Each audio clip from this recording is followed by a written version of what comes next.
Merci beaucoup aux personnes présentes. Donc je me présente, je m'appelle Julien Virban, je suis chef de projet au PASCA. Bienvenue à ce webinaire qui a été co-organisé par le PASCA Actemium Tour Logistique et Courbon Software. Donc il va être organisé de la manière suivante. Je vais d'abord réaliser une petite introduction en vous présentant rapidement le PASCA et les généralités autour d'un WCS. Puis ensuite, je laisserai la main à Actemium et à Courbon qui vous présenteront des cas d'application un peu plus concrets. N'hésitez pas si vous avez des questions à les poser dans l'onglet questions et réponses et on y répondra en fin d'intervention. Donc l'intervention devrait durer environ 45 minutes et puis après on se gardera 10-15 minutes de questions-réponses. Et j'ai oublié de préciser, mais le webinar sera disponible sur YouTube en replay par la suite. Je veux bien que tu passes la slide suivante, Laura. Donc le PASCA, pour les personnes qui ne nous connaîtraient pas, donc nous sommes une association régionale basée à Saint-Nazaire. On est un réseau de professionnels qui compte environ 125 membres à l'heure actuelle. Notre cœur de métier, c'est la supply chain, donc avec toutes les activités qui s'y rapportent, donc les achats, l'intralogistique, les transports notamment.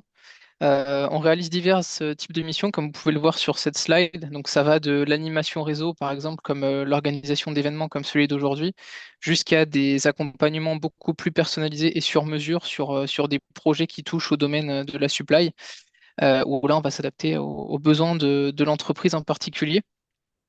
Donc, si vous souhaitez plus d'informations sur nos activités, n'hésitez pas à nous recontacter. Vous aurez notamment nos mails sur les dernières slides de cette présentation.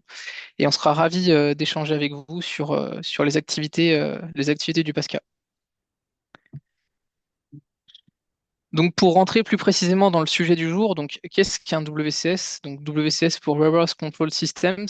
Hein, donc c'est un système informatique dont la première fonctionnalité, c'est de gérer et contrôler les équipements automatisés dans un entrepôt. Donc, comme on peut le voir sur le schéma à droite, le WCS, il va venir en fait se mettre en interface entre un WMS qui va lui piloter de manière globale toute l'activité logistique et le niveau automatisation machine en fait, et il va venir donc piloter les machines et retourner des informations WMS. Donc, il agit comme une interface avec le WMS et il permet notamment de piloter les flux, d'optimiser le travail et de fluidifier en fait l'activité dans un entrepôt logistique.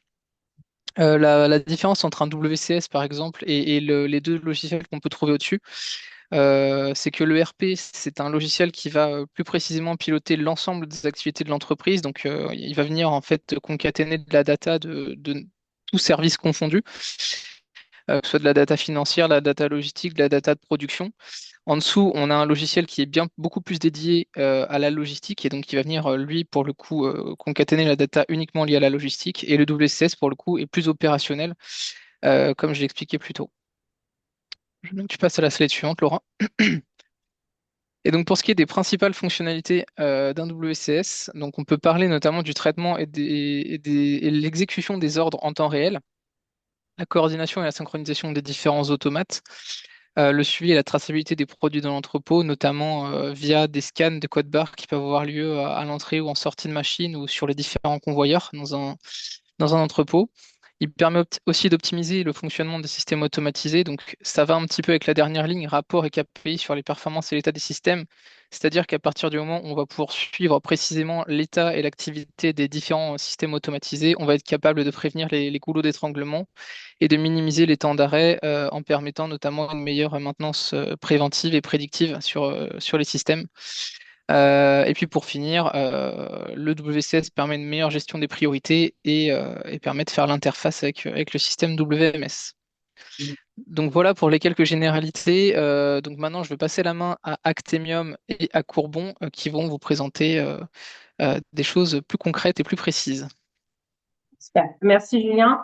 Pour introduire le sujet, moi je suis Laura Bauche de Actemium Tour Logistique. Je suis responsable du développement commercial et je suis accompagnée donc de l'entreprise Courbon Software, qui est également une entreprise de Vinci Énergie. On va présenter les deux entreprises et on présentera à la suite les études de cas. Donc, on va commencer par une rapide présentation de Actemium, du réseau Actemium. Donc, Actemium, ça va être tout ce qui est solutions et services dédiés à l'industrie. On va être présent au niveau France et au niveau international. La force d'Actemium, c'est surtout sa présence au niveau local. On a un super maillage au niveau du territoire, donc vous avez toujours un Actemium à côté de chez vous pour vous épauler sur les différents besoins, les différentes problématiques que vous rencontrez, aussi bien pour la partie industrie que pour une partie logistique. Donc nous sommes spécialisés sur le segment logistique. Chez Actemium Tour Logistique, qu'est-ce que l'on fait exactement? Donc, on va faire de l'installation des équipements, on va accompagner des fabricants, puisque nous, on est intégrateur, c'est-à-dire qu'on va venir sourcer sur le marché des solutions que l'on intègre, mais on ne produit pas directement le matériel. On va également réaliser du transfert industriel et d'équipements. Donc, vous fermez un bâtiment A, vous ouvrez un bâtiment B. On est en mesure de démonter tout le matériel du bâtiment A, de le stocker et de le remettre en place ou de moderniser la ligne lorsqu'on va l'intégrer sur le nouveau bâtiment. Également, on fait de la conception de projets neufs. Donc, on va pouvoir mélanger différentes techniques, différentes fonctionnalités, aussi bien du convoyeur, des systèmes AMR, AGV pour déplacer des palettes, des systèmes de préparation de commandes, de l'avion, des automates. Donc, voilà, tout ce qui va nécessiter pour faire fonctionner une ligne de production ou une ligne de flux de produits en logistique. Et bien sûr, on a une partie sur tout ce qui va être rétrofit et réutilisation d'équipements.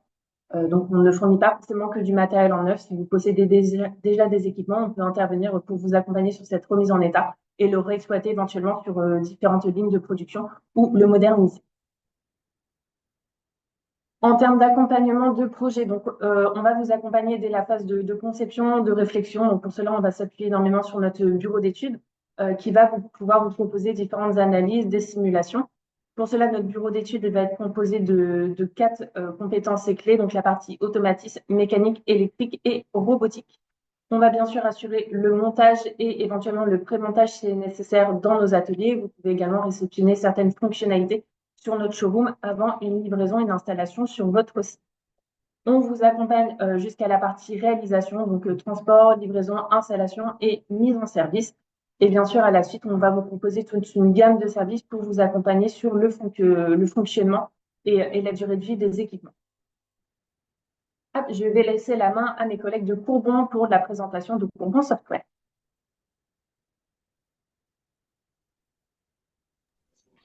Merci Laura. Thierry Grange, donc ingénieur commercial chez Courbon Software. Quelques mots sur Courbon, 20% de notre budget investi en R&D, même au-delà, 6,5 millions d'euros de chiffre d'affaires, 60 employés. Au-delà de tout ça, au-delà de ces chiffres, Courbon fête aujourd'hui ses 90 ans. Voilà, c'est déjà une vieille dame. Nous sommes un acteur reconnu des solutions logicielles en milieu industriel depuis plus de 30 ans et nos premières solutions pour la logistique ont d'ailleurs été proposées à cette époque. À noter également que nous sommes certifiés ISO 9001, bientôt ISO 27001 et également détenteurs du label numérique responsable niveau 2.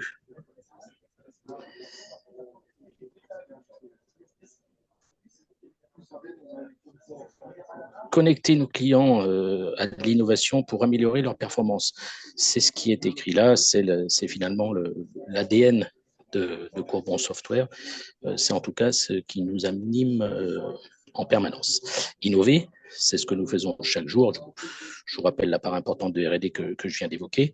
Et la performance, c'est notre objectif. Mais surtout, c'est celui de nos clients que nous accompagnons pour qu'ils l'atteignent.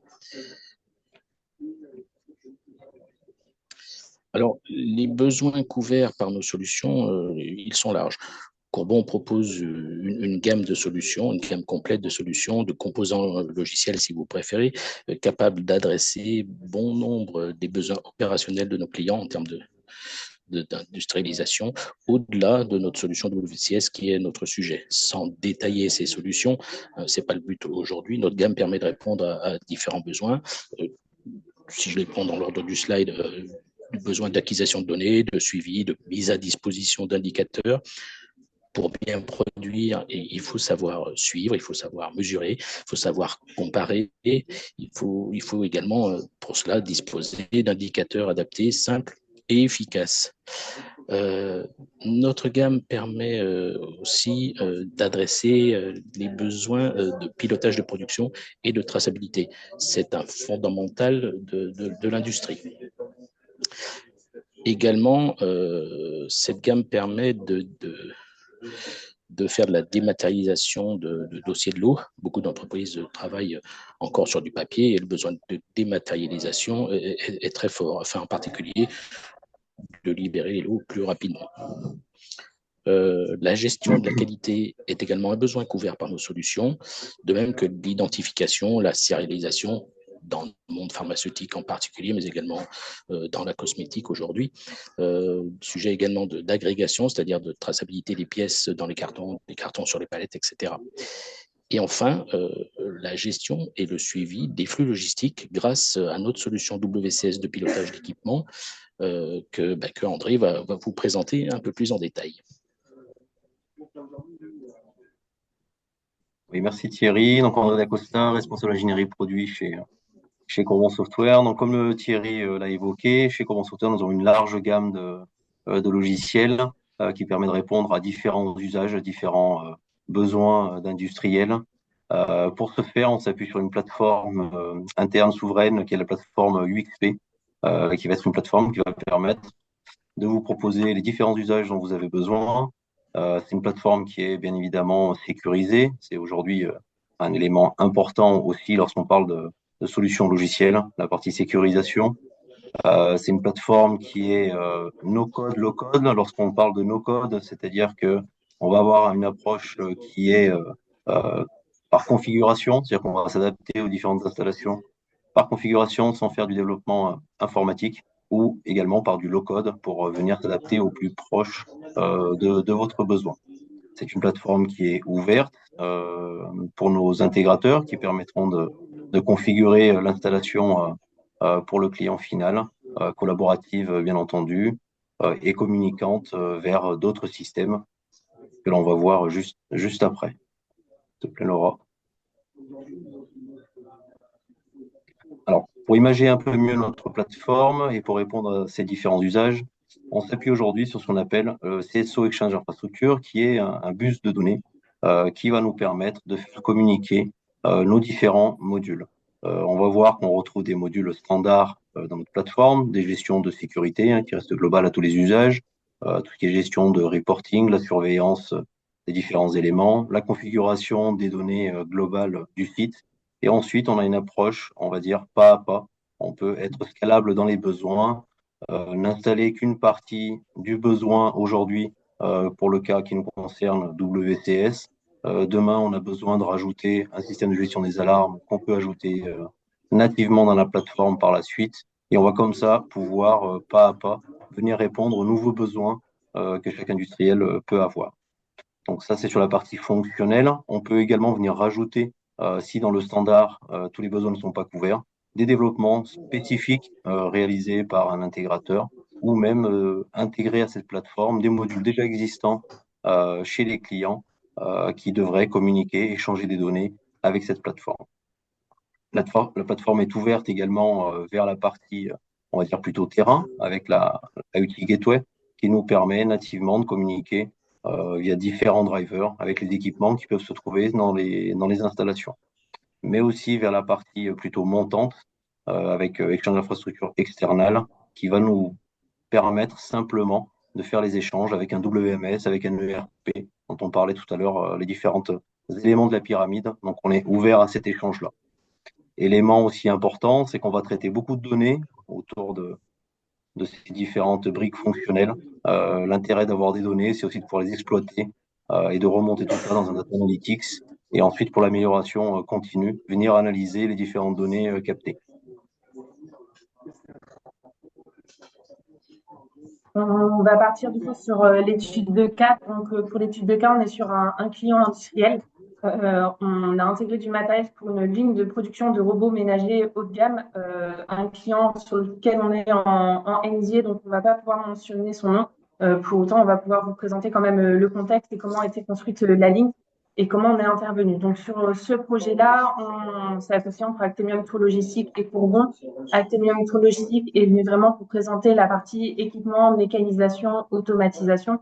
Et Courbon est venu compléter donc, la partie flux d'informations avec son logiciel. Donc, on va d'abord présenter la partie supervision et on va découler à la suite comment de cette supervision, on va pouvoir basculer sur un WCS.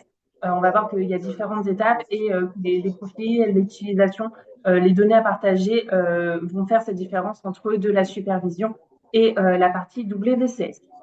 Donc, pour introduire cette étude de cas, donc, on a installé une ligne transitique en aérien qui est reliée une partie presse injectée. De là sortaient les équipements qui ensuite étaient distribués à travers un convoyeur aérien et distribués sur différentes îlots d'assemblage. Donc, on est vraiment sur le cœur de production du site avec une partie donc acheminement et assemblage. Il y a Rodolphe Hortemann, responsable de l'affaire, qui est connecté également, qui pourra compléter mes informations et bien sûr répondre à vos questions. Le client avait donc 7 presses de production. Le projet consiste à 780 mètres de ligne transitique, 3 postes de contrôle, donc postes de contrôle pour vérifier que les pièces sont bonnes, sont cohérentes par rapport aux exigences du client. 3 buffers. Le buffer, ce sont des zones de stockage, de temporisation, afin de faire écouler le flux petit à petit. Donc, il peut y avoir une différence de cadence entre la ligne injection et la partie post-opération assemblage. Et bien sûr, donc 9 postes opérateurs. Donc, c'est sur ces postes-là que les opérateurs vont faire l'assemblage des différents équipements qui sortent des lignes d'injection. Chaque caisse a une ligne dédiée. Donc, on va directement faire un convoyeur de la partie presse injectée au poste d'assemblage. Et donc, chaque ligne a vraiment son convoyeur. Il ne va pas y avoir des pièces mélangées sur ce convoyeur-là. En termes d'installation, donc on a des élévateurs donc de la marque Kimarot et bien sûr la partie supervision. Le projet constitué de sites. On va partir sur une étude de cas d'un premier site, sachant que les 2 sites sont assez similaires dans la conception. Le client avait plusieurs contraintes et exigences en termes de sa production. Donc un fonctionnement continu 24 heures sur 24 pendant 250 jours et une capacité de production de 2 millions de pièces par an. Au niveau de la structure de l'implantation mécanique, donc là, vous allez voir, les zones bleues sont les zones d'assemblage des postes opérateurs. Et c'est de ces postes-là que sont reliées les lignes à injecter. Donc, sur cette ligne, il y aura également une partie robotisation qui va venir compléter cette partie convoyage. Donc, on voit les différentes pièces et les différentes cadences sur plusieurs zones de la ligne.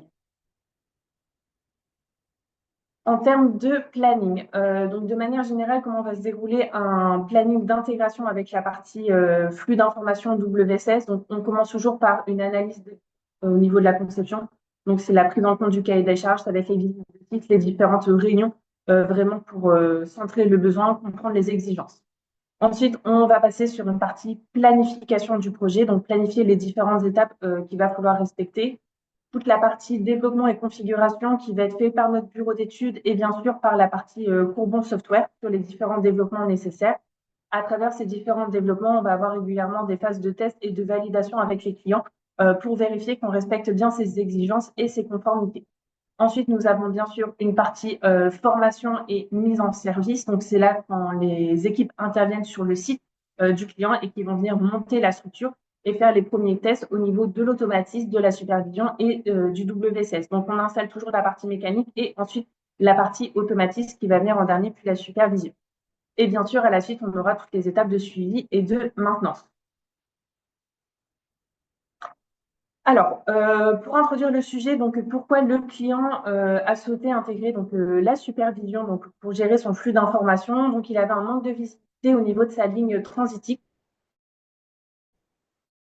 Il souhaitait avoir d'alerte, de connaissances, d'informations qui remontaient de sa ligne pour la piloter. Également, pouvoir piloter les cadences qu'il n'avait pas actuellement sur ses lignes, puisque le site est composé de 2 lignes de convoyage. Et également, un manque d'intelligence des lignes qui pouvaient causer des problèmes de maintenance. Donc voilà, l'objectif de la supervision, ça a été donc de mettre en place des gestions des appels de pièces en production, transformer les datas, faire de la gestion de profil. Donc, selon les utilisateurs, les opérateurs, ils ne vont pas avoir accès au même menu, ce qu'on va voir un peu plus en détail ultérieurement, et bien sûr en termes d'accessibilité. Rodolphe, est-ce que tu as des informations complémentaires avant d'aller plus en détail sur la partie supervision?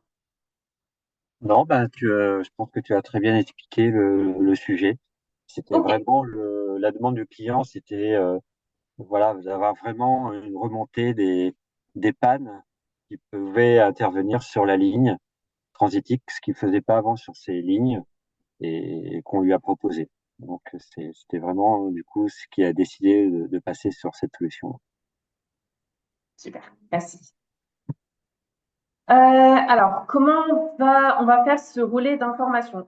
Donc, on va voir sur le schéma, la partie haute va concerner tout l'IT client et sur la partie basse, on va voir tous les équipements qui sont installés physiquement sur nos lignes de convoyage. Et on va voir que les informations vont remonter par différents équipements, par différents modules, pour justement traiter cette information-là. Sachant que la supervision et le WCS, on parle vraiment de flux d'informations. C'est un algorithme, c'est comment gérer la data, qu'est-ce qu'on en fait. On va donner des priorités au système, on va lui donner des ordres pour orienter la pièce, pour détecter des anomalies et lui dire à chaque étape si la pièce est conforme, non conforme, où est-ce qu'elle va. Voilà, je vais passer assez rapidement. S'il y a des questions plus précises, on en reviendra par la suite. En termes de supervision, donc là, on va parler vraiment de l'accessibilité opérateur, comment ça va se positionner. Sur la ligne, on le voit sur le schéma, il y a plusieurs écrans qui sont mis à disposition des opérateurs. Donc, c'est via ces écrans-là qu'ils vont pouvoir faire de la veille, entrer des caractéristiques, entrer des demandes. On va avoir différents droits d'accès donc spécifiques au profil d'utilisateur. On va avoir une partie maintenance, pour de la maintenance, une partie synoptique vraiment pour une gestion et une vue globale de la ligne, qu'est-ce qui s'y passe à l'instant T, et bien sûr donc une partie gestion de la ligne. On va avoir des contrôles, donc aussi bien pour du démarrage, pour de l'arrêt au niveau des lignes de convoyage, visualisation des alarmes en instantané. André reviendra plus précisément sur ces parties-là qui sont du coup liées à leur système. Bien sûr, une animation en temps réel des états de pièces sur les convoyeurs, donc savoir est-ce que la pièce est passée devant le capteur, est-ce qu'elle est bloquée à un endroit. Donc voilà, c'est toutes ces informations-là qui vont nous être remontées. Et bien sûr, au niveau de la maintenance, on va pouvoir faire donc, du pilotage et du réglage en mode manuel, surtout sur la partie ascenseur, afin de régler éventuellement les paliers, les vitesses, la partie rotation, même si ça a été programmé et paramétré en avance, le client a toujours la possibilité du coup d'avoir la main et de faire les adaptations si nécessaire. Et ensuite, donc, écran de supervision à la sortie de l'injection et sur chaque ligne d'assemblage pour choisir les références de pièces et des quantités. Donc voilà, le client reste assez libre et garde la main pour piloter son flux et l'optimiser s'il a des variations, s'il y a des changements. En termes de modules de supervision, donc vous avez sur la droite l'ensemble des menus qui sont proposés. Donc tous les opérateurs n'auront pas accès au même menu. Ces menus sont sélectionnés vraiment selon le type de profil, ce qui permet de, voilà, par exemple, un profil opérateur n'aura pas les mêmes accès qu'un profil de maintenance, ce qui permet également d'éviter certaines erreurs où on va quand même veiller à ce que ce soit les personnes qui ont la connaissance et les compétences qui puissent modifier certains aspects de la vie. L'avantage d'avoir ces écrans en permanence sur la ligne, c'est que tout opérateur a quand même la possibilité de faire un suivi, de comprendre ce qui se passe sur la ligne et surtout d'alerter les bonnes personnes si jamais il y a des blocages. Sur les slides suivantes, on va voir donc les différentes vues que l'on peut proposer. Donc là, vous avez vraiment la vue globale de la ligne qui correspond au plan qui a été proposé avant. Donc on va retrouver les références des modules, les différentes zones, ce qui va permettre d'identifier et de cibler si jamais il y a des problèmes ou s'il y a des modifications. On peut être assez précis sur les zones sur lesquelles il faut intervenir. On va bien sûr avoir un accompagnement des opérateurs donc sur les tâches à réaliser en termes de commandes à produire, en termes d'ouverture. Donc voilà, on va avoir les demandes de pièces qui vont sortir, le nombre de pièces qu'il va falloir préparer et les différents temps de cycle qui vont y être associés. La partie profil maintenance, donc sur le profil maintenance, c'est chaque équipement, on va dire fonctionnel qui vont être répertoriés et sur lequel on peut mener des actions, des réglages et des adaptations si besoin. Donc le premier, c'est la carte rouleau moteur donc de la marque Interroll que l'on va pouvoir paramétrer et sur l'autre partie de l'écran, c'est le fameux ascenseur donc Kimarox sur lequel on va pouvoir modifier certaines élévations et temps de cycle. Et je laisse donc la parole à Courbon donc, pour voir comment on va pouvoir glisser de la supervision vers le WCS. Qu'est-ce que le WCS va venir apporter en plus si demain le client souhaite évoluer vers le WCS, donc André reviendra dessus, il est déjà pré-équipé pour recevoir ce type de logiciel. Oui, merci Laura. Donc, juste pour imager la plateforme qu'on voyait tout à l'heure, où il y avait beaucoup d'usages, beaucoup de modules potentiels, si on la réduit et qu'on prend finalement les modules que l'on a besoin pour une installation globalement sur la logistique, on va retrouver bien sûr la plateforme avec les différents éléments qu'on a déjà évoqués.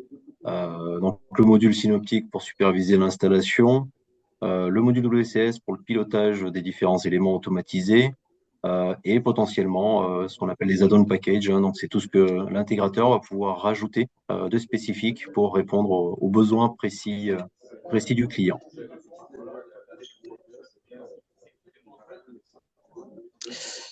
Merci, merci André. Alors, si on parle côté fonction, côté fonctionnel, les activités d'un entrepôt elles sont extrêmement variées. Elles couvrent globalement les opérations classiques de réception, stockage, prélèvement, emballage et expédition. Pour assurer ces opérations, les solutions d'automatisation proposent différentes fonctions. Alors, elles sont dans le désordre, mais on parle par exemple des fonctions de tri. Alors, avec des trieurs de tout type, haute cadence ou non, des trieurs classiques à transfert ou à pousseur ou à plateau. Et puis, si on parle de trieurs haute cadence, on est sur des trieurs cross-belt, tilt-tray, des trieurs à sa bouche ou sorteur. Ou pourquoi pas des trieurs split tray ou des trieurs à pochette. Pour ce qui est des fonctions de stockage de transfert, là, on va être sur les solutions classiques de convoyage, charge légère ou charge lourde. Lourde, on entend par là les palettes. On est sur des solutions, des solutions à base de robots guidés ou non, avec des AGV, avec des AGV automatisés de guided vehicle, des AMR. Là, on parle de robots mobiles. On a également au panel des solutions de stockage et de déstockage comme les classiques transstockers pour les charges lourdes, les classiques mini-load pour les charges légères. Et puis, et là, on a des solutions plus récentes, des solutions à base de navettes pour charges lourdes, mais surtout pour charges légères. On parle souvent pour les charges légères, d'ailleurs, de solutions de type shuttle. Et puis, toujours dans le sujet, dans les fonctions de stockage transfert, des magasins, des solutions de type magasin automatique. Pour ce qui est des fonctions de préparation de commandes, on va trouver des solutions à base de convoyeurs, bien entendu, des solutions de type goods to man ou plutôt goods to person, à base de navettes ou éventuellement de mini-load, des solutions qui s'appuient sur des robots, et puis tout un tas de machines et de solutions complémentaires comme des formeuses, des étiqueteuses, des machines de dépose de documents, des machines de contrôle, c'est important. On peut également connecter des solutions de prise de vidéo et de photos. Et puis d'autres fonctions comme par exemple des palettiseurs et des dépalettiseurs. Alors, vous aurez noté que j'ai énuméré un certain nombre de types d'équipements et je n'ai cité aucune marque finalement. C'est justement là où se trouve la force de notre solution WCS et c'est cette capacité d'intégration, d'adaptation que va vous expliquer André. Oui, tout à fait. Merci Thierry. Effectivement, aujourd'hui, si on parle de solutions WCS, on rencontre beaucoup de solutions sur le marché, très souvent liées, on va dire, à des équipements dédiés. Aujourd'hui, moi, je vous propose de parler de WCS agnostique. Donc, agnostique, c'est ce qui nous semble, nous, aujourd'hui, le choix le plus rationnel pour un industriel qui veut implémenter un WCS. Alors, pourquoi ce choix? Enfin, je vous propose d'avoir quelques critères ou avantages qui nous ont fait choisir cette solution et lancer un développement dans un WCS dit agnostique. Thierry l'a présenté juste avant. On a beaucoup de fonctions dans un entrepôt. Les fonctions nécessaires sont différentes, diverses et variées. Donc pour moi, un des premiers critères, c'est que le WCS doit être flexible. Flexible, c'est-à-dire qu'il doit s'adapter par configuration, non pas par codage informatique, à différents systèmes. Il y a tout type d'installation. Donc c'est un des premiers points qui est intéressant sur un WCS agnostique. Le deuxième point, c'est interopérable. Interopérable, c'est-à-dire qu'aujourd'hui, les systèmes IT existants des clients sont également diverses et variées. Va falloir s'adapter, s'interfacer facilement, nativement avec tout cet écosystème et savoir communiquer pour récupérer la donnée là où elle est gérée et éviter tout ce qui est duplication de données, rationaliser aussi tout ce qui est infrastructure informatique. Donc, il est important d'avoir un système qui sache entrer dans l'écosystème déjà existant IT des différents industriels. Il y a une notion aussi d'évolutivité.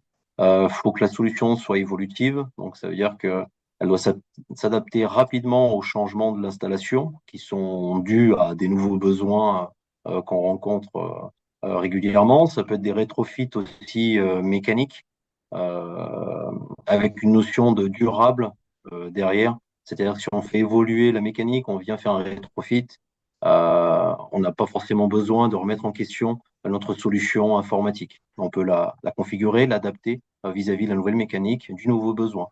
Derrière durable, il y a aussi un aspect qui peut être économique.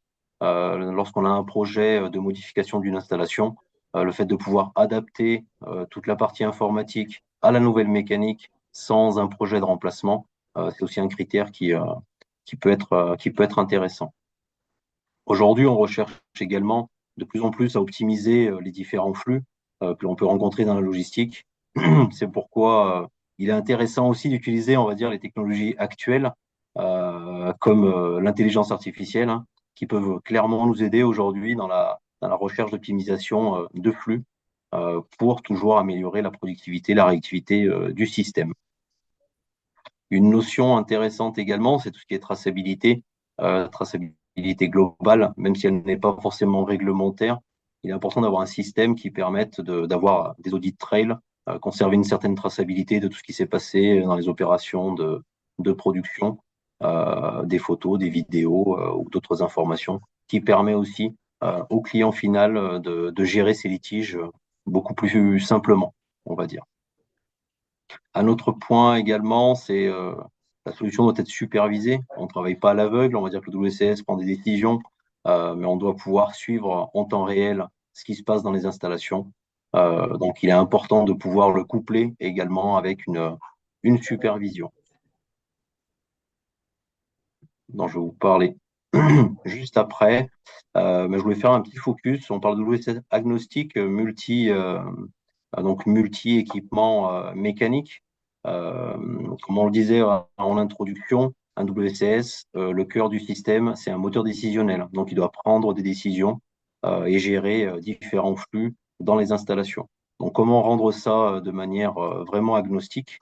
On propose aujourd'hui une programmation de ce moteur décisionnel de manière graphique, avec une bibliothèque standard de différentes fonctions que l'on retrouve dans les différents métiers de la logistique.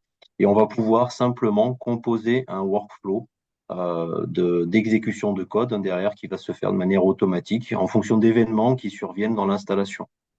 Donc, on va pouvoir comme ça venir configurer finalement le code du moteur décisionnel, mais par simple configuration à la portée d'un non-informaticien et de quelqu'un qui connaît très bien le process. Comme on le disait sur les autres éléments, hein, c'est le cas aussi ici. Hein, on va pouvoir injecter ce qu'on appelle des plugins, c'est-à-dire rajouter quand même du code spécifique qui viendra répondre. Chaque client a toujours une exigence un peu différente d'un autre. Donc, pour pouvoir s'adapter au mieux à ses besoins spécifiques, on a quand même la possibilité et l'ouverture de venir faire des adaptations de fonctionnement. Donc, un des axes aussi, on disait, c'était l'optimisation et le suivi du pilotage. Il est important de pouvoir monitorer ces performances-là. Donc, c'est ce qu'on voit sur l'imprime écran en bas à droite, qui nous permet de suivre les performances de ces moteurs décisionnels, de les configurer peut-être différemment pour augmenter ces performances, mais aussi dans la notion de durable, de venir adapter le hardware qui sera utilisé au mieux par rapport aux besoins de l'installation.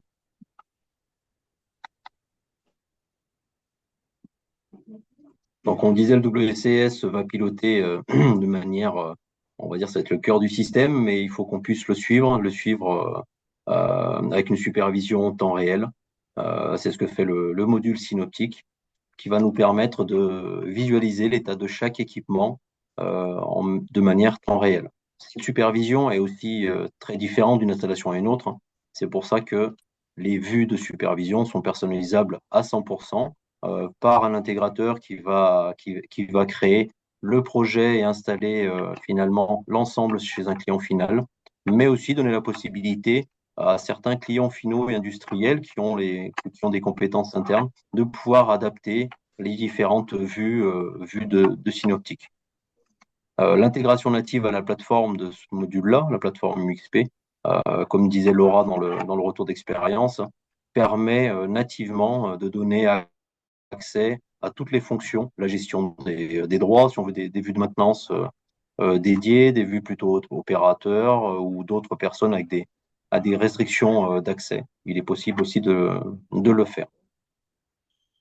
La partie collaborative sur le module synoptique est permise par le fait que la conception est une conception full web, c'est-à-dire que c'est un module que ce soit côté design ou côté exploitation qui est full web, ce qui va permettre de travailler à plusieurs développeurs ou plusieurs utilisateurs en parallèle et avec une accessibilité ergonomie, on va dire avancée, apportée du fait également de la conception web, qui va permettre très facilement de se connecter depuis n'importe quel support finalement, qu'il soit mobile, une tablette, un panel PC ou un PC plus traditionnel, de n'importe où dans l'installation, de se connecter très rapidement dessus et avec ce qu'on appelle des clients légers et non plus des clients lourds comme on avait avant, ce qui facilite aussi le déploiement sur site, mais aussi la maintenabilité de ces différents systèmes où on met à jour un système, on va dire, principal et ensuite tous les clients qui viennent se connecter, tous les affichages sont nativement à jour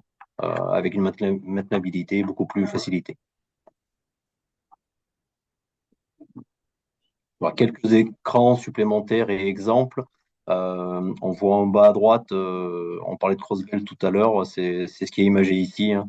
On voit un trieur, on va suivre l'état des différents équipements. Il y a du suivi d'état, mais pas que. Il y a des actions également qui sont possibles, hein. On peut interagir effectivement avec l'installation, réaliser des actions manuelles, bloquer certains équipements, faire des actions semi-automatiques aussi dessus. Donc c'est du suivi, mais aussi à la fois des actions potentielles que l'on peut exécuter. Avoir aussi un reporting sur l'état des communications de tous les systèmes annexes qui sont sur l'installation. C'est aussi important d'avoir ces alertes-là. Donc ces alertes-là par la partie supervision, mais aussi par la partie alarme. Donc on peut suivre les alarmes traditionnelles, équipements comme on peut avoir. Et ensuite, on a nativement également tout ce qui est dashboard qui vont permettre, dans l'amélioration continue, d'avoir un suivi pour voir les alarmes les plus récurrentes, les alarmes qui durent le plus de temps, qui bloquent le plus le système, et pour permettre une maintenance ou des actions, on va dire, correctives, voire préventives sur le système.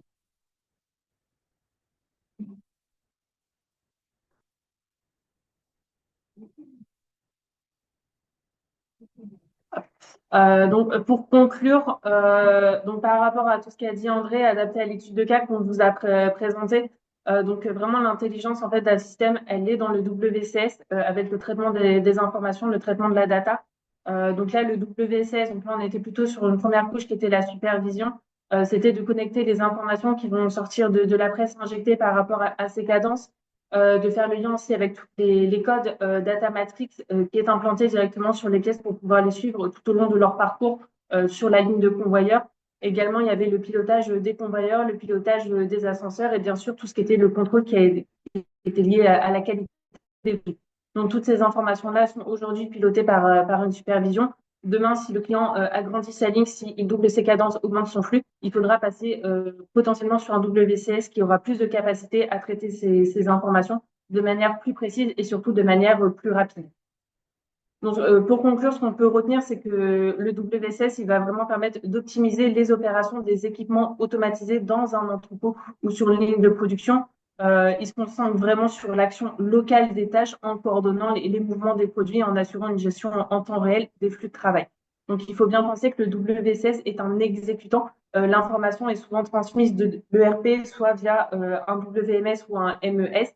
Et ces informations-là sont transmises au WCS qui réalise concrètement l'action qui dit à la machine, à l'équipement, d'enclencher, d'ouvrir, de lancer le convoyeur. Donc, on est vraiment sur de l'optimisation et de l'intelligence d'un point de vue équipement. Ensuite, donc, au niveau des difficultés et des éventuelles solutions par rapport à l'intégration dans le cadre d'un projet WCS, donc ça va être tout ce qui est gestion des données, complexité des processus. Donc, on reste sur une solution globale, mais il y a toujours un vrai temps d'adaptation dans le projet de compréhension de vos flux, de vos problématiques, deux exigences, tout simplement pour bien paramétrer le système et qu'il réponde à l'ensemble de vos contraintes. Donc, qu'est-ce qui va déclencher le besoin? Donc, comme je disais avant, donc l'automatisation élevée, des problèmes de synchronisation, des croissances des volumes, des erreurs fréquentes et bien sûr les limites du WMS. L'intérêt également d'un WCS qui est agnostique, donc qui peut convenir à plusieurs marques, c'est qu'on souvent un fabricant, un fournisseur va livrer son matériel avec un WCS. Si vous avez un site avec différents fournisseurs, différentes marques, c'est-à-dire que vous allez avoir plusieurs WCS, donc plusieurs tablettes, plusieurs écrans. Le fait qu'il soit agnostique, vous pourrez piloter l'ensemble de l'installation via un seul écran, avoir du reporting, des alarmes et des indications à travers un seul écran, ce qui est beaucoup plus simple, surtout sur la partie maintenance. On a tout sur une seule et même vue. Au niveau des gains associés à l'intégration d'un WCS, donc bien sûr, amélioration de l'efficacité opérationnelle. Il faut savoir que, par exemple, dans le cas d'une refonte d'une ligne, dans le cas d'une extension, avec un WCS, on peut, par exemple, avec un bâtiment actuel, optimiser complètement son flux. On va venir optimiser les temps d'attente, les temps de production, tout ce qui va être lié à la bufferisation. Donc, il y a beaucoup d'optimisations qui peuvent se faire déjà sur une couche logicielle avant forcément de parler d'aménagement sur la partie équipement et mécanique. L'optimisation des ressources, donc bien sûr, tout ce qui va être ressources humaines, même si la partie ressources humaines reste nécessaire, elle va pouvoir être au moins facilitée, par exemple, dans des entreprises où il y a un fort turnover. On le connaît, cette problématique en logistique avec les manutentionnaires, les caristes qui sont manquants, les préparateurs commandes. Le WCS, avec ses écrans, ses interfaces qui sont assez ludiques, assez interactives, va faciliter la prise en main et le contrôle de la ligne. Donc voilà, ça devient beaucoup plus intuitif et accessible à un plus grand nombre de personnes avec des formations qui sont plus réduites. Et bien sûr, il va permettre un contrôle qualité, un risque d'erreur qui va être quand même limité. Bien sûr, il est fait donc flexibilité, scalabilité, ce que l'on disait tout à l'heure. D'un point de vue métier, si on prend vraiment l'aspect projet WSS, bien sûr, c'est un projet qui va être orienté quand même sur de l'accompagnement au changement, puisqu'on va quand même venir toucher le processus, la manière de travailler. Donc, il faut bien prendre les différentes étapes du processus, les différents interlocuteurs. Donc, on peut avoir le responsable logistique, le technicien de maintenance, les opérateurs logistiques. Ils vont tous avoir un rôle. À un moment, ils vont devoir renseigner ou lire des informations qui sortent de ce WCS. Donc, c'est toujours bien de mener les projets avec l'ensemble de l'équipe pour pouvoir les emmener vers ces changements-là. Voilà de notre côté, donc je vois qu'on a tenu le timing, c'est impeccable. Il est 11h48. André, moi et Thierry, on reste bien sûr disponibles si vous avez des questions. Vous retrouverez nos contacts après si jamais vous voulez plus d'informations, des plaquettes, des brochures. On est bien sûr à votre écoute et puis on va laisser la main au Pascal. Je ne sais pas, André, Thierry, est-ce que vous aviez des informations complémentaires pour conclure? Non, c'est parfait. Merci Laura. Ok, super. Eh bien, on redonne la main au Pascal. Merci. Eh ben, merci beaucoup Laura, Thierry et André. Alors j'ai quelques questions pour vous. Première question. Vous avez parlé d'une phase d'analyse de besoin évidemment qui vient en amont de la mise en place du WCS. Durant cette phase d'analyse de besoin, quelles sont les datas qu'on va chercher à définir pour la mise en place de WCS et quels sont les écueils, on va dire, à éviter, les choses qui pourraient rendre difficile le projet? André, je te laisse la main sur cette partie-là, les informations que tu as besoin pour paramétrer le WCS. Et donc les informations, ben, elles sont fortement liées sur le WCS finalement aux équipements, hein, parce que il y a les équipements liés avec l'automatisme. C'est comme on le voyait tout à l'heure, hein, le WCS est en lien direct avec les équipements, mais via l'automatisme. Donc il faut bien définir les différents échanges et fonctions que sait faire la machine finalement, pour pouvoir venir les prendre en compte dans un WCS. Ça, on va dire que c'est plutôt les informations terrain que l'on va avoir besoin. Et ensuite, une notion aussi importante, hein, ça va être toutes les informations qui peuvent venir de tous les systèmes référentiels qu'il peut y avoir au-dessus d'un WCS. Donc, ça peut être un ERP, ça peut être un WMS, ça peut être différentes informations quand on est dans du tri-colis qui peuvent venir de systèmes, on va dire, un peu annexes pour faire des changements de destination ou autre. Globalement, c'est toutes les informations amont et aval qu'on va avoir besoin. Ok, Mesdames et messieurs, merci. il est 11h50. Merci Merci de beaucoup. rejoindre vos prochains lieux de rendez-vous. Autre question. Alors, j'ai vu on faisait appel, on va dire, à la notion de no-code et low-code, notamment dans une de vos slides. J'aurais aimé qu'on revienne un petit peu sur ces notions-là, mais ça a été relativement expliqué sur certaines briques à la fin de la présentation. Savoir ce que ça représente exactement. Alors, effectivement, lorsqu'on parle de no-code, on va dire c'est le cas extrême. Donc, on est plutôt très souvent dans les cas plutôt low-code. Low-code, c'est-à-dire que on va avoir des logiciels qui vont permettre, par configuration, paramétrage, de s'adapter à l'installation finale. Ça va pas être du développement qui va être fait, notamment on a pu le voir avec le moteur décisionnel, qui est habituellement développé et codé de manière en dur, comme on dit, en dur dans le logiciel et qui ne peut pas bouger. Là, c'est vraiment des choses qui sont configurables. Au départ, le logiciel ne connaît pas finalement de fonctionnement de base, mais on va le configurer pour qu'il s'adapte à l'installation cible qu'on est en train d'implémenter. Donc, c'est vraiment de prévoir la programmation de manière très souple et très objet finalement, une programmation très objet, où on va, par des briques métiers, venir composer le fonctionnement qu'aura les différents logiciels, en fait, et permettre à des non-informaticiens de venir configurer leur installation et de la faire évoluer. Ok. Et sur ce type de solution, le temps de formation, est-ce qu'il est long, est-ce qu'il est court pour prendre la main là-dessus, justement? Alors, il est beaucoup plus court que de la formation d'un informaticien à développer la même chose. Mais Et est-ce qu'il y a besoin ça de... reste accessible à quelqu'un qui connaît très bien son process, avec quelques notions. Tout dépend dans quel niveau on descend de complexité. Mais lorsqu'on commence à aborder effectivement les aspects un peu moteur décisionnel, il faut quand même quelqu'un qui ait des notions, on va dire globales, hein, pas précises, mais plutôt globales du système, fonctionnel et technique. Ok, très bien. Et ça, c'est peut-être une notion qu'on n'a pas beaucoup précisée, je rebondis là-dessus. C'est que nous, dans tous les cas, on ne connaît pas en fait le processus et il faut absolument qu'on ait les équipes du client, que le client soit investi et soit clair sur son processus, sur la cartographie des interactions entre les équipes. C'est lui qui va nous dire le colis doit aller à telle destination, sous quelles contraintes. Alors nous, on peut l'aiguiller, on a un peu voilà, la liste des critères qu'il faut cocher, mais ça reste le process du client, ça reste son besoin et ça, on ne pourra jamais le remplacer. On est là vraiment pour l'accompagner et informatiser en fait son process. Ok, très bien.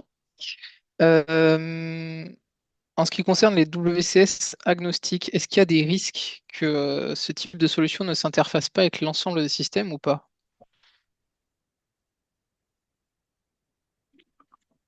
On va dire qu'aujourd'hui, tout système qui puisse communiquer via un automatisme standard du marché, il n'y a pas de risque.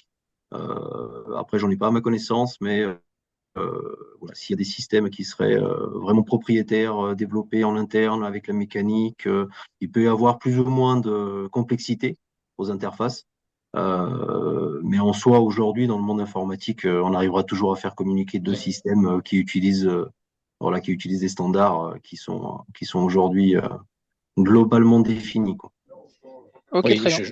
j'ajouterais en complément que l'expérience Courbon joue son rôle, hein. Il faut savoir Courbon a aussi des compétences en automatisme et donc peut descendre très bas dans les façons de s'interfacer. Ok, très clair. Et dernière question, concernant le ROI de ce type de solution. Donc effectivement, on a parlé de gains d'efficacité, de gains de fluidité dans les process. Comment est-ce qu'on peut calculer un ROI sur ce type de solution? Est-ce qu'on peut déjà le faire ou est-ce que... voilà. En vrai, tu veux répondre ou je prends la main? Ouais, je peux faire un début de réponse, je te laisserai compléter si tu as des éléments. Après, le ROI, il peut être mesuré à différentes échelles. On l'a un peu abordé tout à l'heure avec quand on a abordé l'aspect durable. C'est qu'il y a on va dire, on peut avoir un ROI immédiat sur l'installation via l'automatisation, hein, tout simplement, parce que les choses vont se répéter de manière identique. Donc, on va assurer une qualité finalement supérieure, hein, et garantir une performance qui soit constante. et non pas dépendante de différentes équipes ou de l'humain, hein. C'est-à-dire qu'on va enlever un peu cet aspect-là. Donc, c'est un ROI qu'on peut mesurer très rapidement. Et ensuite, sur le durable, ben, un ROI plutôt moyen long terme sur le suivi et le maintien de ce type de solution qui sera beaucoup plus simple, hein, puisqu'on on est sur des produits qui sont standards, qui évoluent selon des roadmaps, qui conservent un certain niveau on va dire de maintenabilité, car ils seront toujours à jour en termes de sécurité, en termes de nouveaux systèmes d'information. Donc, l'idée, c'est de ne pas arriver à se dire, j'ai un système aujourd'hui fait maison, et on arrive à 8, 10 ans à des systèmes complètement obsolètes qui répondent plus aux normes de sécurité, qui sont plus compatibles avec les systèmes actuels, avec des failles de sécurité aussi. Ça permet, enfin, le ROI, je pense, sur ce type de système, on le voit comme un WCS classique sur le court terme, mais ça va vraiment faire la différence sur le moyen long terme, sur les aspects de maintenabilité et ce qu'on a évoqué là. Et ce qu'il faut voir aussi, c'est que la souplesse des paramétrages, l'aspect low-code qu'a exposé André tout à l'heure, va apporter de l'adaptabilité à la solution terrain et donc va apporter énormément de souplesse dans l'utilisation à 100% de l'installation et à son extension, si par exemple il y a une extension. Ok, merci beaucoup. C'était très clair. Pas d'autres questions, donc je propose qu'on clôture ici ce webinaire. Donc merci beaucoup pour votre participation. Je vous rappelle donc que notre prochain événement, le dernier de l'année 2024, ce sera donc la conférence annuelle du Pascal, jeudi 28 novembre, donc à l'IUT de Nantes, sur le site de Carquefou, donc le site de la Fleuriet. Donc n'hésitez pas à vous inscrire si vous êtes intéressé par le sujet. Et encore une fois, merci aux participants, merci aux personnes présentes, et puis bonne journée à tous. Merci à tous, très bonne Merci tout le journée. monde. Bonne journée à tout le monde. Merci, Bonne bonne journée, journée. au revoir.